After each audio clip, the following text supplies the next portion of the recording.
Captain Underpants and the Attack of the Talking Toilets, the second epic novel by Dove Pilkey. Hello. Before you read this book, there are some things you should know. So Harold and I have created this informative pamphlet to fill you in on the details. Please don't let this comic fall into the wrong hands. The Top Secret Truth About Captain Underpants by George Bild and Harold Hutchins, who deny everything. Once upon a time, there were two cool kids named George and Harold. We are cool. Me too. They made their own comics about a superhero named Captain Underpants. Everybody thought their comics were funny. Ha ha ha ha ha ha. Except for their mean old principal, Mr. Krupp. Blah, blah, blah. One time, Mr. Krupp was being mean to George and Harold. Blah, blah, blah. So they brought the 3D hypno ring. They hypnotized Mr. Krupp. I will obey. Then they turned him into Captain Underpants. But Mr. Krupp thought he really was Captain Underpants. He jumped out the window to fight crime. Uh-oh! Tra-la-la! George and Harold tried to stop him, but they had to save the world first. Kaboom! Wah! When they got back to school, George poured water on Captain Underpants' head. He turned back into Mr. Krupp, but something was wrong. Blah, blah, blah. Because now, for some strange reason, every time Mr. Krupp hears somebody snap their fingers, he turns back into Captain Underpants. Tra-la-la! So whatever you do, please don't snap your fingers around Mr. Krupp. Please, please, please! Don't snap those fingers. This has been a public service announcement from George and Harold, who still deny everything. Treehouse Comics, Inc. Chapter 1. George and Harold. This is George Beard and Harold Hutchins. George is the kid on the left with the tie and the flat top. Harold is the one on the right with the t-shirt and the bad haircut. Remember that now. Depending on who you asked, you'd probably hear a lot of different things about George and Harold. Their teacher, Miss Ribble, might say that George and Harold were disruptive and behaviourally challenged. Their gym teacher, Mr. Mina, might add that they were in the need of major attitude adjustment.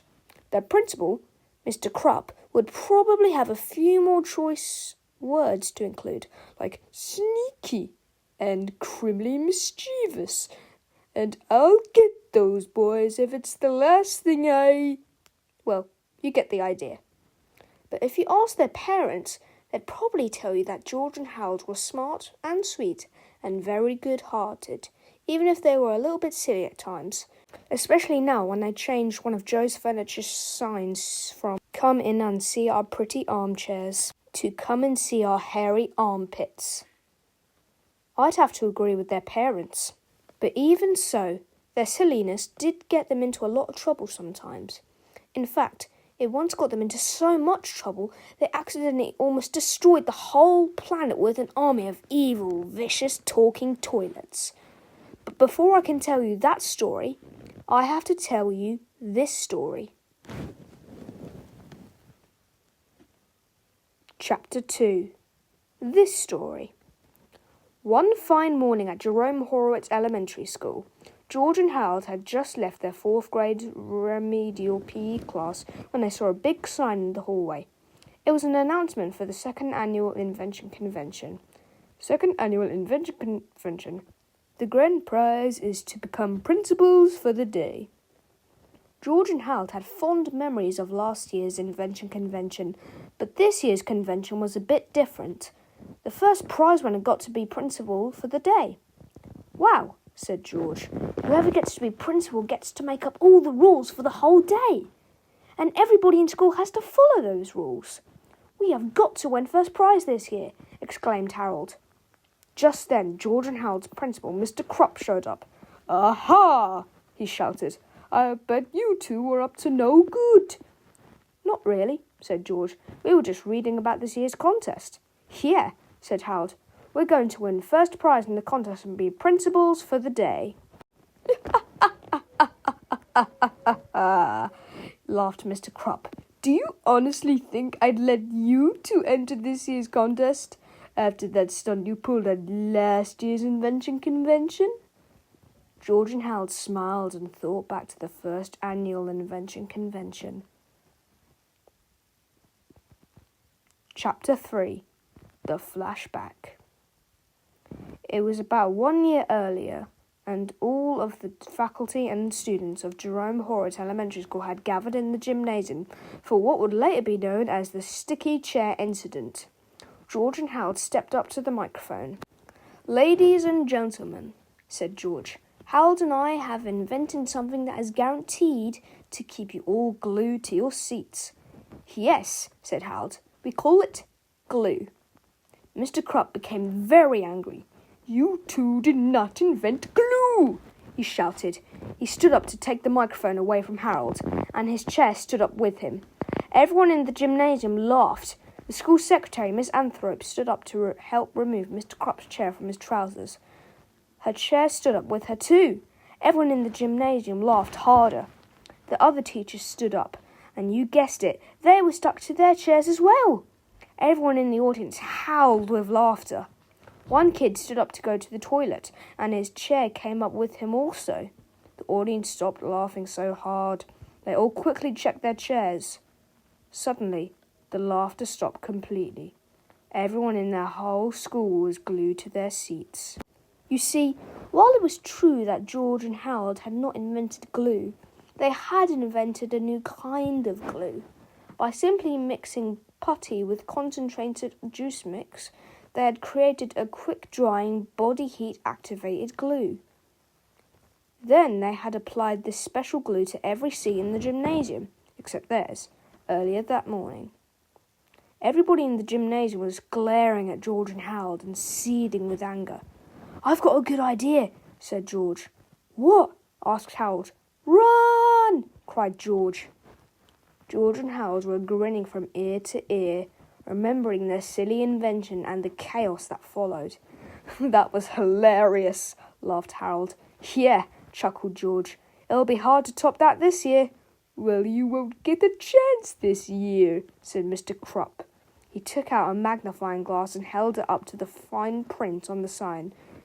"This contest is open to all students in the 3rd and 4th grade, except George Beard and Harold Hutchins." "You mean we can't enter the contest?" asked Harold. "It's worse than that," laughed Mr. Krupp. "You boys can't even attend this year's convention. I'm putting you two in study hall that whole day." Mr. Krupp turned and walked away, laughing victoriously. "Rats!" said Harold. "What are we going to do now?" "Well," said George, "you know the old saying, if you can't join 'em, beat 'em." Chapter 4. The Invention. Early that evening, George and Harold sneaked back to the school with their supplies. They crept into the gymnasium and peeked around. "I think there's somebody still in here," whispered Harold. "Oh, it's just Melvin Sneedley," said George. Melvin was the school brainiac. He was busy putting some last-minute touches on his new invention for the contest. "We should wait here until he leaves," whispered Harold. "No way," said George. "He could be here all night. Let's just go over and talk to him." When Melvin saw George and Harold approaching, he was not happy. "Oh, no," he said. "I'll bet you guys are here to mess with everybody's inventions." "Nice guess," said George. "Listen, we promised not to mess with your invention if you promise not to tell anybody that you saw us here tonight." Melvin looked lovingly at his invention and reluctantly agreed. "I promise," he said. "Great," said George. "What is that invention of yours anyway? It just looks like a photocopy machine." "Well, it used to be a photocopy machine," said Melvin, "but I've made some major adjustments to it. Now it's an invention that will revolutionize the world. I call it the Patsy 2000. "It will revolutionize the world, and you named it Patsy?" asked Harold. "Yes," said Melvin. "Patsy is an acronym for Photoatomic Transembobulating Yactophan Ziptomizer." "I'm sorry I asked," said Harold. "Allow me to demonstrate," said Melvin. "The Patty 2000 can take any one-dimensional image and create a living, breathing, three-dimensional copy of that image. For example, take this ordinary photograph of a mouse." Melvin placed the photo of the mouse onto the glass screen of the Patty 2000 and pressed start. The lights in the gymnasium dimmed as all the power in the entire school seemed to get sucked into the Patty 2000. Soon, the machine began to vibrate and hum loudly, and tiny bolts of static electricity snapped out from underneath. "I just hope that doesn't explode," said Harold. "Oh, this is nothing," said Melvin. "You should have seen how the Patty 2000 recreated when I copied a poodle." Finally, after a series of flashes and loud zaps, everything stopped. A small ding was heard. Ding! Then a tiny mouse crawled out from the side door of the Patty 2000. Squeak, squeak! And onto the floor. "Isn't it wonderful?" exclaimed Melvin. George inspected the mouse closely. "That's a great trick," George laughed. "You really had me going for a while." "It's not a trick," cried Melvin. "The Patty 2000 really does bring photos to life. I've even created living creatures from paintings and drawings." "Yeah, right," laughed Harold. "And I thought we were con artists." George and Harold walked away, chuckling. It was time to move on to big and better things. Chapter 5. Bigger and Better Things. George and Harold went to the other end of the gymnasium, opened their backpacks, and began to work. George busied himself by turning all the spray nozzles on the automatic dog washer around, while Harold filled up the soap tank with India ink. Then they moved on to the volcano detector. "Will you pass me the big bag of butterscotch pudding and a Phillips head screwdriver?" asked Harold. "Sure," said George, as he carefully inserted eggs into the electric ping-pong's ball server. Chapter 6. The Invention Convention. The following day started out sunny and cheerful. The students and teachers filed into the gymnasium and checked their seats very carefully before sitting down.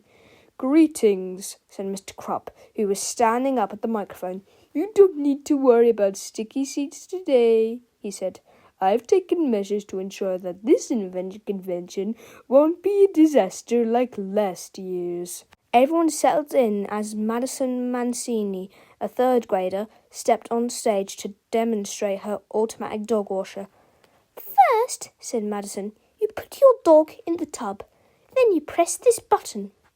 Madison pressed the start button.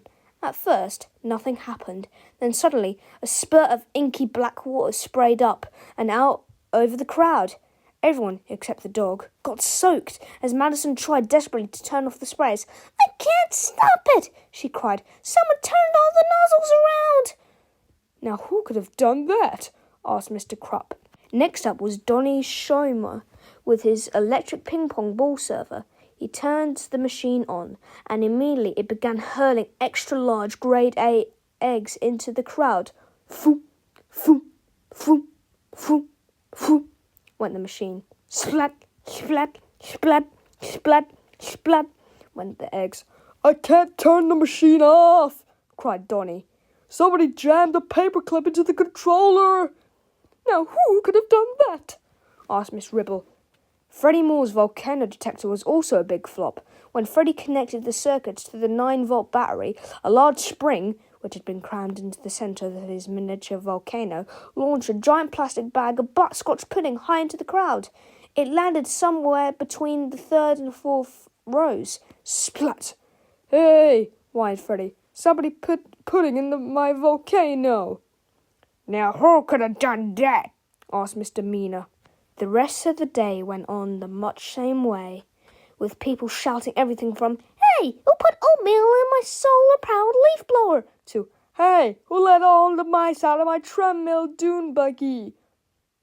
It wasn't long before everyone fled the gymnasium, and the second annual invention convention had to be called off. "How could this have happened?" cried Mr. Krupp as he wiped chocolate syrup, pencil shavings, and cream of mushroom soap off his face and shirt. George and Harold have been in study hall all day long. I put them there myself." Excuse me, Mr. Krupp," said Melvin Sneedley. "I think I have an answer to your question." Chapter 7. Busted! Crash went the door to the study hall room. Mr. Krupp stomped in like a crazy person. George and Harold had never seen him this upset before. "You boys are in so much trouble!" Mr. Krupp shouted. "I'm putting you two on permanent detention for the rest of the school year." "Wait a second!" cried George. "You can't prove anything." "Yeah," said Harold. "We've been here all day." Mr. Krupp smiled devilishly and looked towards the door. "Oh, Melvin," he called. Melvin Sneedley stepped into the room, covered in mustard, eggshells, and shredded coconut. "They did it," Melvin said, pointing at George and Harold. "I saw 'em last night in the gym." "Melvin!" cried George, horrified. "You promised." "I changed my mind," Melvin said, grinning smugly. "Have fun in detention! Ha ha!" Chapter 8. The Invention Convention Detention. After school, Mr. Krupp ushered George and Harold into the detention room and wrote a long sentence on the chalkboard. "From now on," growled Mr. Krupp, "you boys will spend 2 hours a day after school copying the sentence over and over. I want every chalkboard in this room filled completely." On his way out of the door, Mr. Krupp turned and said with an evil grin, "And if either of you leaves this room for any reason, I'm going to suspend you both." Now, as you might have guessed, writing sentences was nothing new to George and Harold. The two boys waited until Mr. Krupp left the room. Then they each took 4 homemade wooden rods out of their backpacks. The rods had holes in them that George and Harold had drilled in George's dad's workshop. George screwed the rods together, while Harold inserted a piece of chalk into each hole. Then they each took a pole and began copying Mr. Krupp's sentence. Every time they wrote one sentence, the wooden pole made 12. After about 3.5 minutes, every chalkboard in the room was completely filled. George and Harold sat down and admired their work. "We've got a lot of time on our hands now," said George. "Got any ideas?" "Let's make a new comic book," said Harold. So the two boys took out some paper and pens and created an all-new adventure about their favourite superhero. It was called Captain Underpants and the Attack of the Talking Toilets. Chapter 9. Captain Underpants and the Attack of the Talking Toilets. One day at school, everything was pretty normal. The lunch ladies were serving toasted rat sandwiches. The principal was yelling, "Blah, blah, blah," and the gym teacher was being mean to everybody. "My grandma can run faster than you guys." Then a UFO appeared. It zapped the school with an evil ray. The ray made all of the toilets come to life. It made them evil too.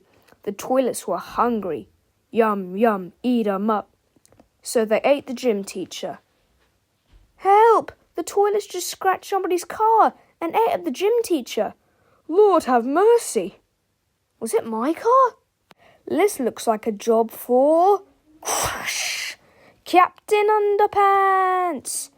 Captain Underpants ran to the storage room. Yum, yum, eat 'em up. He found a bunch of plungers. He put them in the toilets. Their mouths got stuck. Tra-la-la! Hooray for Captain Underpants! Now to stop that evil UFO. Captain Underpants went outside and saw the UFO. It opened up. Click! And out jumped the terrible Tober Toilet 2000. "I'll flush you!" They had a big fight. Rah! Rah! Captain Underpants was faster than a speeding waistband. Push! Zip! More powerful than boxer shorts. Kick! Tra-la-la!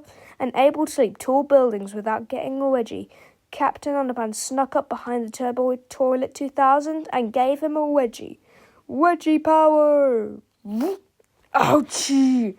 Then he hung the TT2000 on a stop sign and pulled back hard. Then he let go. Twang! Kaboom! The spaceship blew up and all the toilets returned to normal. Hooray! Even the gym teacher escaped. Aw, man! The end. Triax Comics, Inc. Chapter 10. A Big Mistake. George and Harold sat together in the detention room, reading through their newest comic book and beaming proudly. "We've got to go to the office and make copies of this," said George, "so we can sell them on the playground tomorrow." "We can't," said Harold. "Don't you remember? Mr. Krupp said he'd suspend us if he caught us leaving this room." "Then we won't let him catch us," said George. George and Harold sneaked out of the room quietly and crawled down the hall to the office. "Uh-oh," said George. "There's a bunch of teachers in there. We'll never get to use the copy machine." Said George. "Are there any other copy machines in the school?"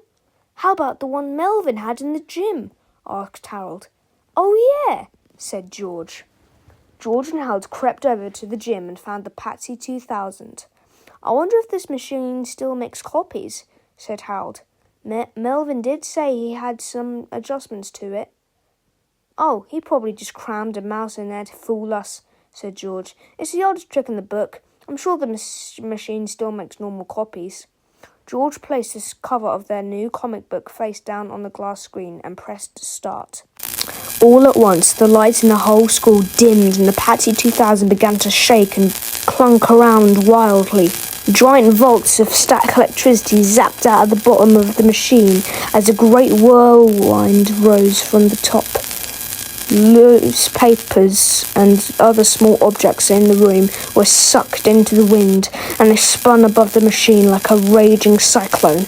"I don't think it's supposed to do this!" shouted George over the horrible noise. Finally, after a series of flashes and loud zaps, the noise, wind and sparks stopped altogether. The only sound that could be heard was of something groaning and clawing about inside the bloated, battered frame of the Patsy 2000. "It sounds like there's something alive inside there," said Harold. George snatched the comic book from the top of the machine. "Let's get out of here," he cried. Just then, a small ding was heard and a full-sized, shiny white toilet emerged from the side of the Patsy 2000. Its teeth were sharp and jagged, and its angry eyeballs glowed with red, swelling veins. "Yum, yum, eat 'em up," cried the evil toilet. Almost immediately, another talking toilet emerged, followed by another, and another, and another. "Yum, yum, eat 'em up," they cried. "Oh no, Melvin was right. The photoatomic transome globulin yectophantriculide zanziptomizer really does create living, breathing, three-dimensional copies of one-dimensional images," Harold cried convolutedly. "I've got an idea," said George. "What?" asked Harold. "Run!" cried George. Chapter 11. The Invention Convention, Detention Suspension. George and Harold screamed and ran through the gym door, closing it tightly behind them. "Aha!" yelled Mr. Krupp, who was just coming down the hall. "You boys left the detention room. You know what that means, don't you?" "It wasn't our fault!" cried Harold. "Too bad," Mr. Krupp shouted with delight. "You boys are officially suspended." "Wait," cried George. "You've got to listen. Behind this door is an army of evil, vicious "I don't have to listen to you boys ever again," laughed Mr. Krupp. "Now get your stuff and get out of the school." But, Harold stammered. "You don't understand." "Get out!" Mr. Krupp screamed. George and Harold groaned and walked to their lockers to collect their stuff. "Gosh," said Harold. "In one day we've had detention, suspension, and we've created an army of evil talking toilets who want to take over the world. That's a pretty bad day, even by our standards," said George. "Oh well," said Harold.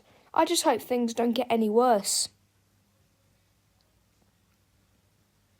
Chapter 12. Things get worse. Word spread quickly throughout the office that George and Harold had been suspended. The teachers rushed out to cheer and laugh at the two boys. "You're in big trouble now," chuckled Miss Anthrope. "I can't wait to call your parents and tell them the news." "Let's take their desks outside, then chop 'em up," cried Miss Ribble. "Let's throw a party in the gym," shouted Mr. Meena. "No!" cried George. "Whatever you do, don't open the door to the gym." "We can do whatever we like," snarled Mr. Meena as he dashed over to the gymnasium door. "Look, I am opening the door." He quickly opened the gym door. "Now I'm closing the door," he said. "Now I'm opening the door again. And now I'm... Ah! Ah! An evil toilet had stuck its mouth through the door, snapped Mr. Meena up and swallowed him whole. The talking toilets then pushed their way through the open gymnasium doors and spilled out into the hallway. "Yum, yum, eat 'em up!" The toilets bellowed. "Yum, yum, eat 'em up! Yum, yum, eat 'em up! Yum, yum, eat 'em up!" The teachers couldn't believe their eyes.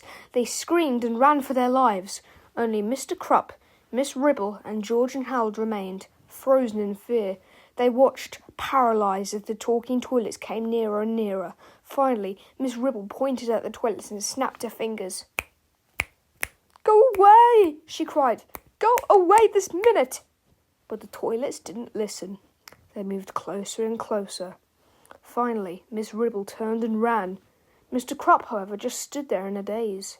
George and Harold looked up at him. "Uh-oh," said Harold. "Did she just snap her fingers?" "Yep," said George. "Now we're really in trouble." And George was right, for at that moment Mr. Krupp had begun to change. A silly, heroic smile came over his face as he stood defiantly before his foes. "I'll put a stop to you, vile villains," he said fearlessly. "But first, I need some supplies." Mr. Krupp turned and dashed to his office. George and Harold ran after him. "Why did Miss Ribble have to snap her fingers?" cried George. "Why?" "Never mind that," cried Harold. "Mr. Krupp is turning into Captain Underpants. We've got to pour water over his head before it's too late." Chapter 13. It's too late. When George and Harold reached Mr. Krupp's office, they found only his clothes, shoes, and toupee on the floor. "Look," said Harold, "the window is open, and one of the red curtains is missing." "What do we do now?" asked George. "Do we save Captain Underpants, or do we stay here and get eaten by a bunch of toilets?" Let me think about that one," said Harold as he climbed out of the window. George quickly collected Mr. Krupp's things and shoved them into his backpack. Then he jumped out the window after Harold. The two boys slid down the flagpole and ran off after Captain Underpants. "Where does he think he's going?" asked George. "I have no idea," said Harold, "but we'd better run fast because I think we're being followed." Captain Underpants dashed through the backyard of some nearby houses and collected pairs of underwear from the clotheslines. "Mummy," said a little boy looking out of his window, "a man in a red cape just stole our underwear. And now two boys are being chased by a ferocious-looking toilet with sharp, pointy teeth, screaming, 'Yum, yum, eat 'em up.'" "Yeah, right," laughed his mother. "Just how gullible do you think I am? And don't interrupt me whilst I'm reading. Now, where was I? Ah, yes, how to lose 20 pounds in 3 days. Chapter 14. The Talking Toilet Takeover. When Captain Underpants had finished commandeering the underwear of local civilians, he dashed back to Jerome Horwitz Elementary to save the day. The school was now overrun with chaos. Miss Ribble came tearing out the door, followed by several evil toilets. "Help me!" she cried. "They've swallowed every teacher in the whole building except me." "Don't worry, ma'am. I won't let them eat you up," Captain Underpants said, as the toilet ate her up. "Oops," said Captain Underpants. Now only George, Harold and Captain Underpants were left. They stood on the front lawn of the school, completely surrounded by hungry, drooling toilets. "Yum, yum, eat 'em up," the toilets chanted. "Yum, yum, eat 'em up. Yum, yum, eat 'em up. Yum, yum, eat 'em up. We're doomed, cried Harold. Never underestimate the power of underwear, cried Captain Underpants as he stretched and shot underwear into the waiting mouths of the talking toilets.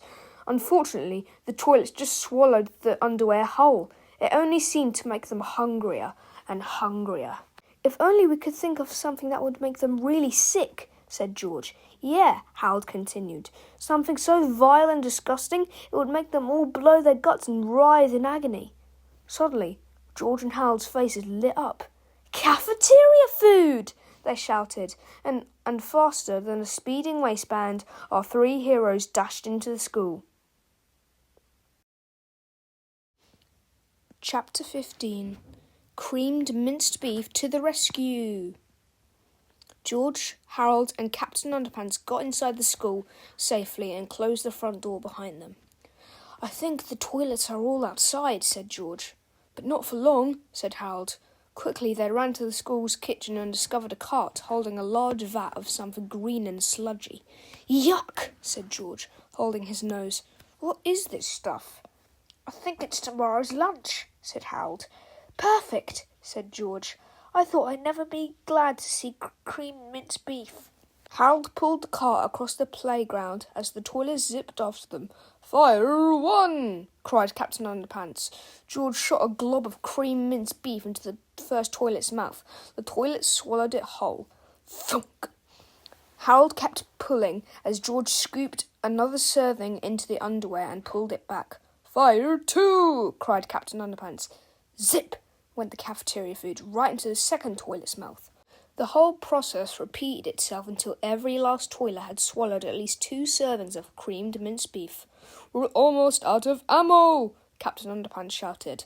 And I don't think I can run any more, said Harold, huffing and puffing. Don't worry, look, said George, pointing at the toilets. They had all slowed down and were beginning to groan and wobble around. Their eyes crossed and they turned an odd shade of green. Look out, cried Harold. I think they're going to hurl. And that's just what they did. George, Harold and Captain Underpants watched as the toilet chucked up everything they had eaten during the day. The creamed minced beef, the underwear, even the teachers all came out without a scratch. Then the toilet spun around in small circles and fell to the ground, dead. George checked the teachers. They're alive, he said. Unconscious, but alive. Wow, said Harold. That was easy. Too easy, said George. What do you mean? Asked Harold. George pulled their comic book out of his backpack and showed it to Harold. Remember how Lapati 2000 turned everything on the front cover of our comic book to life? He asked. Yeah, so? Said Harold. Well, said George as he pointed to the Turbo Toilet 2000 on the front cover of the comic, we haven't seen him yet. Chapter 16. The Turbo Toilet 2000. Suddenly, the Turbo Toilet 2000 came charging out of the front door of the school with a terrible crash. The earth rumbled beneath its mighty footsteps as nearly a ton of twisting steel and raging porcelain descended upon our heroes. You 3 meddling fools may have destroyed my army of talking toilets, screamed the Turbo Toilet 2000, but you're all out of cafeteria food. How are you going to stop me? I'll tell you how, Captain Underpants said boldly, with wedgie power.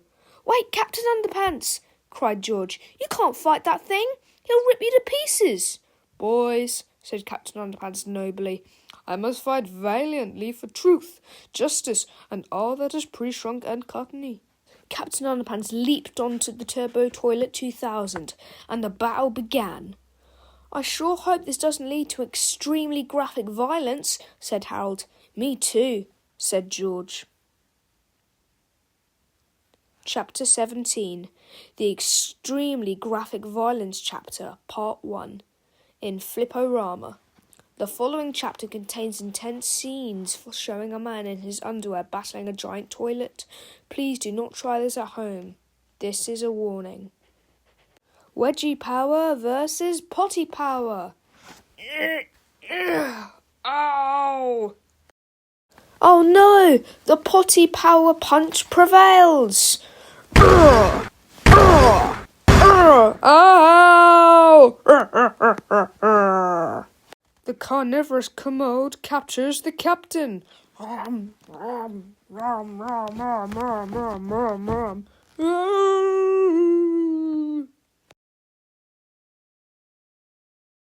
Chapter 18. Harold and the Purple Ballpoint Pen. Everything seemed hopeless. Captain Underpants had slipped and fallen into the mouth of the Turbo Toilet 2000, and now the giant toilet was coming after George and Harold. Ah, ah, ah, ah, ah, ah, laughed the powerful porcelain predator. Once I have eaten you two kids up, I will take over the world. Not if we have anything to say about it, yelled George. George and Harold ran into the school and locked the door behind them. The Turbo Toilet 2000 banged against the door with its fist, shouting, "You boys can't hide in there forever!" George and Harold ran to the gym. "I've got a plan," said George. "We need to invent a character who can defeat a giant robot toilet." "How about a giant robot urinal?" asked Harold. "We can call it the Urinator." "No way," said George. "They'll never let us get away with that in a children's book. We're skating on thin ice as it is." "All right," said Harold. "How about a giant plunger robot? He can carry a really big plunger and—" "That's it!" cried George. So Harold took out his purple ballpoint pen and began to draw. "Give him laser eyes," said George. "All right," said Harold. "And give him turbo-automatic rocket boosters," said George. "Got it," said Harold. "And make him obey our every command," said George. "I'm way ahead of you," said Harold. Harold finished his drawing, and George inspected it carefully. "This just might work," said George. "Yeah," said Harold, "if the Patsy 2000 can hold out." The boys turned and looked at the dented, cracked, and beaten-up machine laying on its side in the corner. George and Harold pushed the Patsy 2000 upright and dusted it off. "Come on, Patsy, old girl," said George. "We really need you now." "Yeah," said Harold. "The fate of the entire planet is in our hands." Chapter 19. The Incredible Robo-Plunger. George took Harold's picture and placed it onto the screen of the Patsy 2000 and pressed start. The lights around them dimmed as the wary machine began to shake and smoke. Lightning bolts zapped, thunder clapped, and the whole gymnasium shook with photo-atomic transmogobulate yakafan zip energy. "Come on, Patsy!" Georgie shouted over to the horrible noise. "You can do it, baby!" Finally, a small ding was heard, and the Patsy 2000 coughed up a huge metallic behemoth. It rose up and stood valiantly before George and Harold. It was the incredible Robo-Plunger. "Hooray!" cried George. "It worked!" "Way to go, Patsy!" Harold cheered. "Now let's get outside and kick some turbo toilet tushy." Chapter 20. The Extremely Graphic Violence Chapter Part 2 in Flipporama. Notice the following chapter contains terribly naughty scenes depicting a giant toilet getting kicked where it's shiny. All toilets violence was best monitored by the PEET, People for the Ethical Treatment of Toilets. No actual toilets were harmed during the making of this chapter. The Incredible Robo-Plunger to the rescue!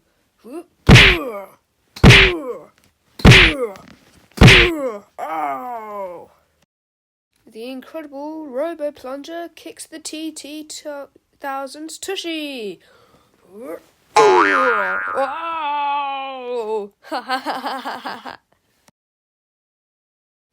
The TT-2000 takes the plunge! Huh?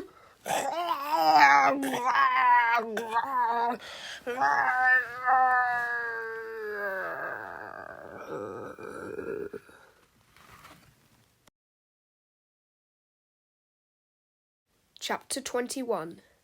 The Aftermath. The Incredible Robo-Plunger had defeated the evil Turbo Toilet 2000, but George and Hal's problems weren't over yet.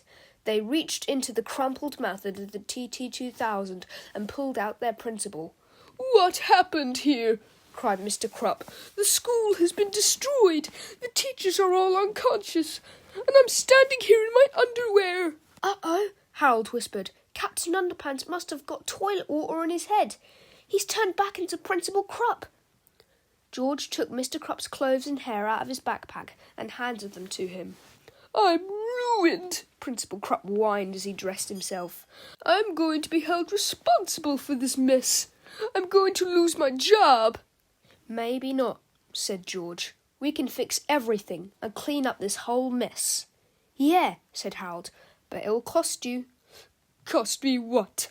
asked Mr. Krupp. "Well," said George, "we'd like you to cancel our detention and our suspension. And we'd also like to be principals for the day," said Harold. "All right," said Mr. Krupp. "If you can really fix everything, you've got a deal." George and Harold turned and spoke to the incredible robo-plunger. "All right, robot guy," said George. "Make yourself useful and pick up all this mess." "Yeah, and fix the school up too," said Harold. "Use your laser eyes to repair all the broken windows and stuff." "And when you're done," said George, "take all the evidence and fly it up to Uranus. And don't come back," said Harold. Chapter 22. To make a long story short, the robot obeyed. Chapter 23. After the aftermath. The incredible robo-plunger soared off into space just as the teachers began to regain consciousness. "I just had the strangest dream," said Miss Ribble. "It was all about these evil toilets who wanted to take over the world." "We had the same dream too," said the other teachers. "Well," said Mr. Krupp, "things turned out all right after all." "Not quite," said George. "It's payback time." Chapter 24. Principles for the Day, or the Invention Convention Detention Suspension Prevention. "Attention, students," said George over the intercom the following day.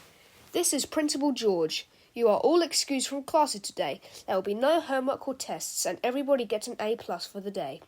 "That's right," said Principal Harold. "Also, we are hosting an all-day break time outside, complete with free pizza, French fries, cotton candy, and a live DJ. Now go outside and play." Principal George and Principal Harold strolled out to the playground to behold their glorious domain. George got a slice of pepperoni pizza, while Harold made himself a banana split at the all-you-can-eat ice cream sundae bar. "It's good to be principal," said George. "Yep," said Harold. "I wish we could be principals every day." Later, George and Harold paid a visit to the unfortunate folks who were spending the day writing sentences in the detention room. "I will not be a tattletale. I will stop being such a crab. I will chill out. I will get a life. I will be very, very, very, very, very, very, very, very, very, very, very, very, very nice to George the Great and the amazing Harold." Mr. Krupp looked out of the window at the all-day break time celebration going on outside. "How are you boys going to pay for all that ice cream and pizza?" he asked. "Oh, we sold some stuff," said Harold. "What did you sell?" asked Mr. Krupp. "Your antique walnut desk and leather chair," said George, "and all the furniture in the teacher's lounge." "What?" screamed Mr. Krupp. I think we'd better leave now," said Harold. George and Harold left the detention room in a hurry. Miss Anthrope snapped her fingers at them. "Come back here right now," she yelled. "Uh-oh," said George. "Did Miss Anthrope just snap her fingers?" Within seconds, Mr. Krupp dashed out of the detention room and ran down the hallway towards his office. He had a goofy, heroic, all-too-familiar-looking smile on his face. "Oh, no!" cried Harold. "Here we go again," said George. Tra-la-la! The end. However, don't miss out on our next adventure, Captain Underpants and the invasion of the incredibly naughty cafeteria ladies, and the subsequent assault of the equally evil lunchroom zombie nerds. Coming soon.